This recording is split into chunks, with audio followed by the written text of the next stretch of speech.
Welcome back to part 2 of the aftermath.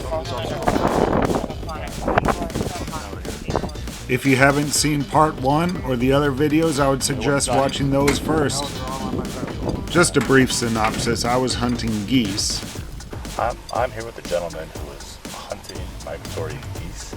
This person harassed me and called the law. Did you guys call in? I did. Police came. Police! Get back here right now! Right now! My shotguns were taken.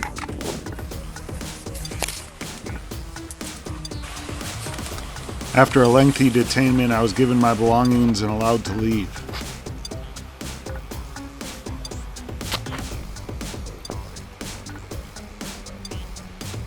Nothing shared here should be considered legal advice.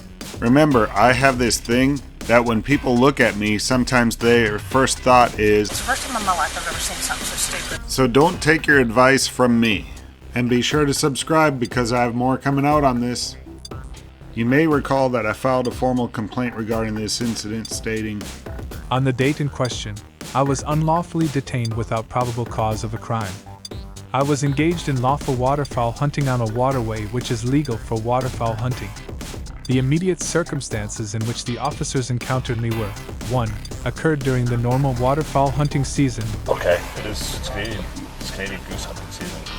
Canadian geese hunting season right now. Geese has a bag of 5. You can have 5 a day.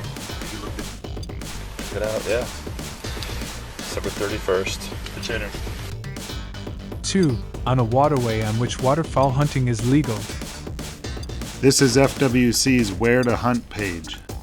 Here it says, waterfowl hunting is permitted on private property with landowner permission and on any body of water that has public access. Here we see the codified Florida statute permitting hunting on waterways. It reads, all submerged lands shall be considered single-use lands and shall be managed primarily for the maintenance of essentially natural conditions, the propagation of fish and wildlife, and public recreation, including hunting and fishing, were deemed appropriate by the managing entity. So yes, I was on a waterway on which waterfowl hunting is legal. As you know, you're allowed to hunt on the waterways. 3. Observable evidence supports the fact that I am waterfowl hunting due to the fact that 2 Canada geese and waterfowl decoys were unmistakably visible on board my kayak. 4. Upon making initial contact, I stated, I do have a hunting license. I was engaged in lawful hunting activity on a public waterway. I do have a hunting license. I was engaged in lawful hunting activity on All right, public waterway. we're gonna come discuss that here in a second, okay? Alright. 5. The officer who made the initial contact was also informed that I had a crippled animal nearby. Now I do have a crippled animal over there. Despite these factors which negate any notion of probable cause of a crime, I was still ordered to navigate my vessel to a dock, tie my vessel up, and remove myself from my vessel into JSO custody. Can you tie that up? Yes. There's a mooring line up there, if you would be so kind, please. Well, then we're gonna have you come out first and then we'll take care of that. All right. You're tied up to the dock. Alright. Talk this officer real quick. What about your ammo? Do you have any knives or anything like that? I was unable to leave while they were investigating. Alright, just hang tight right here. Just hang out. Please just hang out in front of the car. Just hang out right there. So why don't you just hang out right here? For me, please. Just in front of the door there. That way I can just stay up there for me.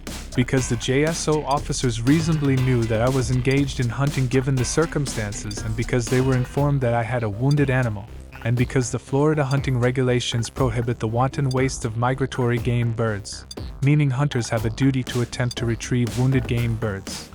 The officers involved were interfering with a lawful hunt in violation of Florida Statute 379.105. Officer Gutcher seized my firearms, which were being used for lawful hunting purposes. My firearms were placed in the back of JSO Vehicle 1704. On the body-worn camera footage of the officers involved, Officer Gutcher can be heard saying to Officer Rickardson, I don't know that he's wrong. Gotta get FWC.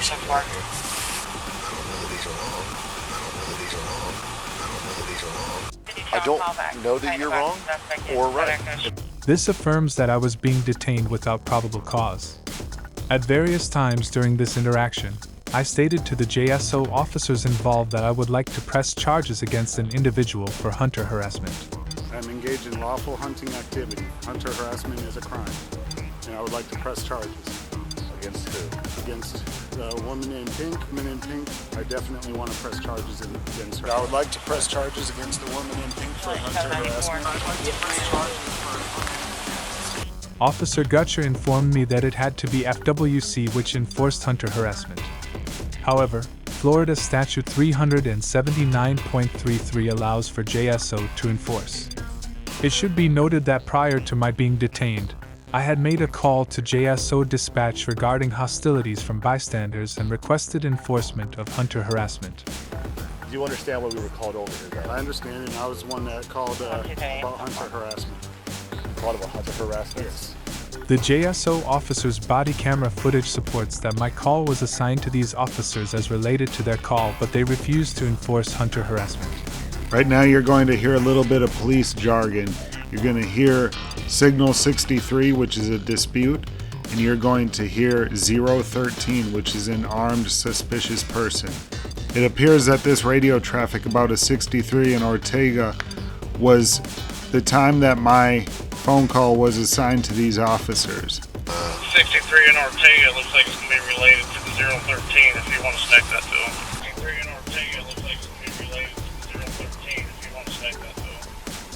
Is this whose call? Yeah, 12 on McDuff. This is what he called in. Body camera footage can be viewed related to the relevant call number. So what do you think? Were there some compelling points made in this complaint? The Jacksonville Sheriff's Office didn't seem to think so. They sent me this letter in response to my complaint. It states, Please be advised that a preliminary review of your complaint alleging misconduct against a member has been conducted by the Internal Affairs Unit of the Jacksonville Sheriff's Office. The issues identified within the complaint have no basis for a formal in-depth investigation, as the allegation is not supported by the officer's body-worn camera footage from the incident. As such, your correspondence will be filed in our office for future reference. Thank you for taking the time in responding to an incident that you felt needed our attention. Sincerely, T.K. Waters, Sheriff, and M.E. Dorner, Lieutenant, Internal Affairs Unit Commander. did I read that right? The issues identified within the complaint have no basis for a formal in-depth investigation, as the allegation is not supported by the officer's body-worn camera footage from the incident. I just had to check that. Feel free to go back in this video and let me know which claim you think is not supported by the officer's body camera footage. Every single claim made in that complaint was supported by their camera footage. This makes my blood boil a little bit. How can they not see it? Here we have a copy of the Internal Affairs review of the situation.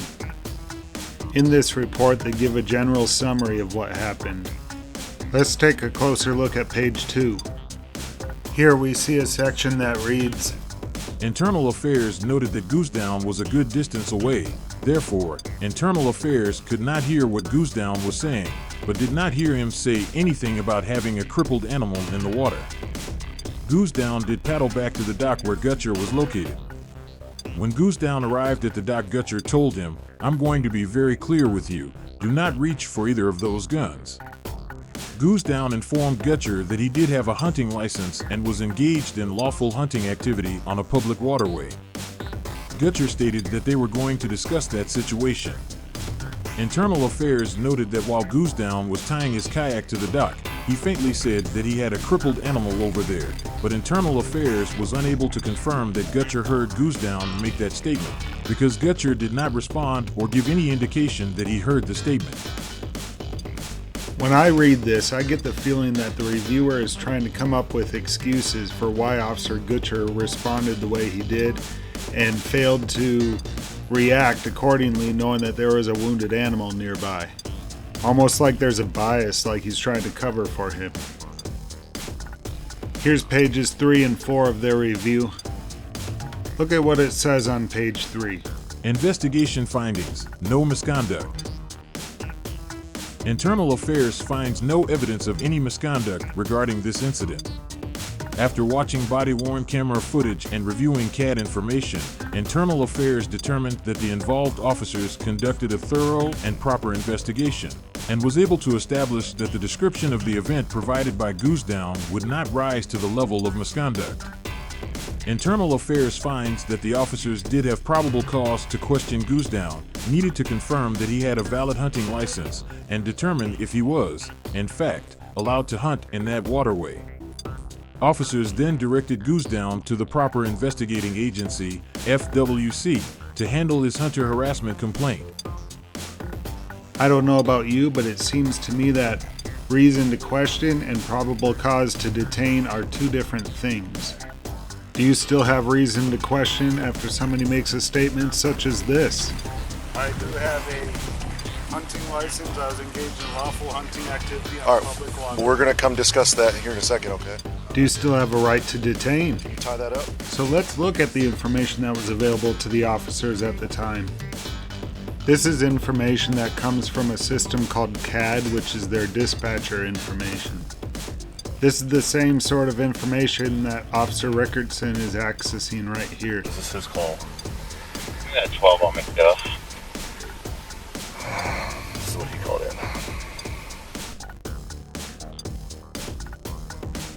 Here we see that the dispatcher reported it as Signal 013, which is an armed suspicious person. At 2:37 p.m. we see our first complaint. Complaint advises male, Signal 0 with shotgun shooting at geese in kayak in creek. If that doesn't sound like waterfowl hunting, I don't know what does. Where's their probable cause of a crime? 2:51 p.m. Complainant advises male shooting at the ducks. Again, that sounds an awful lot like waterfowl hunting. Page 2, 3:02 p.m. Per Kilo 794 subject further down the creek. Kilo 794 request Marine Unit. HQ Kilo 794. Get over here now! I've got eyes on the subject. He's a little bit further up the creek than I can get to. He might be coming back this way. Can we see if we can get the Marine Unit in the water maybe? So you see how this all fits together. I bring this up because this is the dispatch data that is available to the officers, and there is not a single entry on here that says anything about any kind of unsafe use of a weapon. Everything that is being recorded is shooting at ducks or shooting at geese. There is nothing in this data to report shooting towards homes. So again, I ask, what probable cause do they have to detain someone? Here's the data for the call that I made. This is one that called about hunter harassment. He called him a hunter harassment. This is his call. Yeah, 12 on McDuff. This is what he called in. 2:58 p.m. Complainant versus two white males and one white female wearing pink long sleeves, black leggings, referenced individuals taking photos of complainant and screaming and harassing him while he, quote, hunts. Here's an interesting fact. When I called the dispatcher to report the hunter harassment, you could actually hear the woman screaming in the background, and the operator could hear her as well. Listen to this. Is it going to be FWC or JSO that responds? It should be JSO, but I can't be certain of that. Are you needing someone to call you before? I mean, is there any way you can come up?